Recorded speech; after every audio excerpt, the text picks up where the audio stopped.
ಅಧ್ಯಕ್ಷೆ ಅನಿಲ್ ಕುಮಾರ್ ಮಾನ್ಯ ಅಧ್ಯಕ್ಷೆ, ನಾನು ಸಬ್ಸಿಡಿ ಅಥವಾ ಫ್ರೀ ಸ್ಕೀಮಿನ ವಿರೋಧಿ ಅಲ್ಲ. ನಮ್ಮ ಪಾರ್ಟಿಯೂ ಅದರ ವಿರೋಧಿ ಅಲ್ಲ. ನಾನು ಅದಕ್ಕೆ ಅಂತ್ಯೋದಯದ ಕಲ್ಪನೆಯನ್ನ ಆರಂಭದಲ್ಲಿ ಹೇಳಿದ್ದು.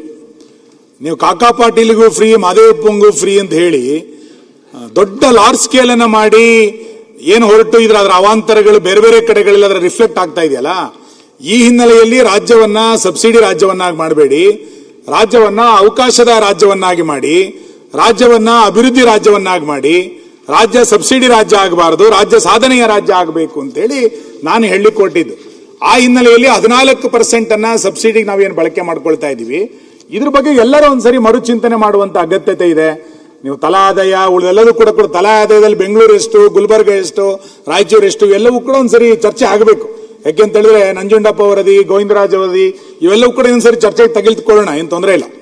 ಮಾನ್ಯ ಅಧ್ಯಕ್ಷೆ, ನಾನು ಹೇಳಿಕೊಟ್ಟಿದ್ದು ಕೊನೆಯದು, ಆದ್ಯತಾ ವಲಯಗಳನ್ನ ಸರ್ಕಾರ ಯಾವ ರೀತಿ ಕಡೆಗಣಿಸ್ತಾ ಬರ್ತಾ ಇದೆ, ಅದರ ದೂರಗಾಮಿ ಪರಿಣಾಮಗಳು ಬೇರೆ ಬೇರೆ ಆಗುತ್ತೆ ಅಂತ ಈ ಹಿಂದೆನೂ ಕೂಡ ಉಲ್ಲೇಖ ಆಗಿತ್ತು.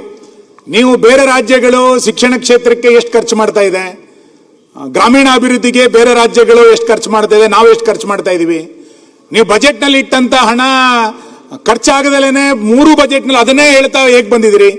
ನೀವು ಪ್ರಗತಿ ಪಥ, ಕಲ್ಯಾಣ ಪಥಗಳನ್ನ 2023 ಬಜೆಟ್ ಇಂದನೂ ಹೇಳ್ತಾ ಬಂದಿದ್ರಿ, ಇನ್ನೂ ಟೆಂಡರೇ ಆಗ್ಲಿಲ್ಲ. KPSC ಸ್ಕೂಲ್ಗಳ ಬಗ್ಗೆ ನೀವು ಉಲ್ಲೇಖ ಮಾಡಿದ್ರಿ. KPSC ಸ್ಕೂಲ್ ಇವತ್ತಲ್ಲ, ಈ ಬಜೆಟ್ ಅಲ್ಲ, ಲಾಸ್ಟ್ 3 ಇಯರ್ಸ್ ಬಜೆಟ್ ಅಲ್ಲೂ ಕೂಡ ಹೇಳಿದ್ರಿ.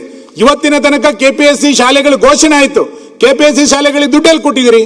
ಯಾವ KPSC ಶಾಲೆಗಳ ಅನುದಾನ ಕೊಟ್ಟದ ಸ್ಟ್ರೆಂಥನ್ ಮಾಡಿದಿರಿ? ಯಾವ ಹೊಸ ಶಿಕ್ಷಕರ ನೇಮಕಾತಿ ಆಗಿದೆ?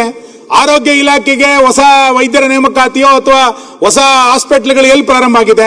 ಆಸ್ಪತ್ರೆಗಳನ್ನ ಸ್ಟ್ರೆಂಥನ್ ಮಾಡ್ಲಿಕ್ಕೆ ಸರ್ಕಾರ ಏನ್ ಕ್ರಮ ತಗೊಂಡಿದೆ? 3 ಬಜೆಟ್ ನಲ್ಲಿ ಯಥಾ ಪ್ರಕಾರ ಅವತ್ತೇನು ಹೇಳಿದ್ರಿ, ಶಬ್ದಗಳು ಬದಲಾಗಿದೆ, ಅದಕ್ಕೆ ವ್ಯಾಕರಣ ತಜ್ಞ ಅಂತ ಹೇಳಿದ್ದು. ಶಬ್ದಗಳು ಬದಲಾಗಿದೆ, ಆದ್ರೆ ಯೋಜನೆಗಳು ಅಮೌಂಟ್ ಇಟ್ಟಿದಿರಿ, ಇನ್ನು ಟೆಂಡರ್ ಪ್ರಕ್ರಿಯೆಯಲ್ಲಿದೆ, ಕ್ಯಾಬಿನೆಟ್ ಅನುಮೋದನೆಯಲ್ಲಿದೆ, ಆರ್ಥಿಕ ಇಲಾಖೆ ಅನುಮೋದನೆಯಲ್ಲಿದೆ ಅಂತ ಹೇಳ್ತಾ ಒಂದೇ ಯೋಜನೆಯನ್ನ 3 ಬಜೆಟ್ ನಲ್ಲಿ ಹೇಳಿರುವಂತಹ ಉದಾಹರಣೆಗಳು ನನ್ನ ಕಣ್ಮುಂದೆ ಇದೆ.